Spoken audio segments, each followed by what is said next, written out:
നമ്മുടെ കേരള സ്റ്റേറ്റ് ബാർ scout and ഗൈഡ്സിൻ്റെ പൈനിയറിംഗ് പ്രൊജക്ട്സ് ആണ് ഇതൊക്കെ. നമ്മൾ അത്യാവശ്യ ഘട്ടങ്ങളിൽ പ്രളയം അതുപോലുള്ള എന്തെങ്കിലും അത്യാവശ്യ ഘട്ടങ്ങളൊക്കെ വന്നു കഴിഞ്ഞാൽ നമുക്ക് എമർജൻസി ആയിട്ട് ചെയ്യാൻ പറ്റുന്ന കുറച്ച് വർക്കുകളാണ്. കലോത്സവ നഗരിയിൽ എത്തുന്ന അതിഥികൾക്ക് പരിചയപ്പെടുത്തുവാൻ വേണ്ടി ഞങ്ങൾ തന്നെ നിർമ്മിച്ച മിനിയേച്ചറുകളാണിത്.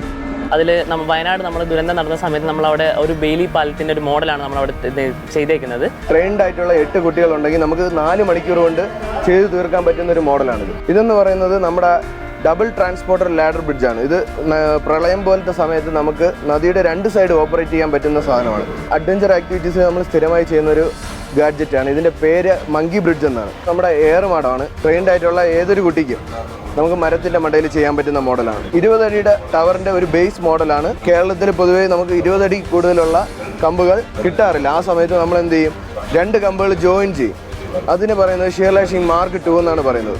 കാണിച്ചു തരാനാണ് എക്സാമ്പിൾ ഇതായി ഈ മേൽഭാഗത്ത് നമ്മളിവിടെ കെട്ടിയിട്ടുണ്ട്. ഈ 2 കെട്ടുകളാണ് ഷിയർ ലാഷിംഗ് മാർക്ക് 2.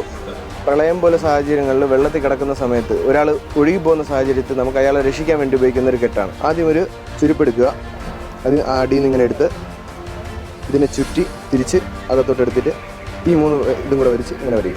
ഈ ലോങ് എൻഡ് നമ്മൾ പിടിച്ചതിന് ശേഷം ഇതിനെ ഇങ്ങനെ വലിച്ച് അവിടെ എറിഞ്ഞു കൊടുത്ത് അയാൾ വെള്ളത്തിൽ കിടക്കുന്ന ആൾ പിടിക്കുന്നു, അയാളുടെ ദേഹത്ത് അയാൾ ഇടുന്നു. ഇതിങ്ങനെ വലിച്ച് ആളിനെ നമുക്ക് കരക്കെത്തിക്കാൻ പറ്റും.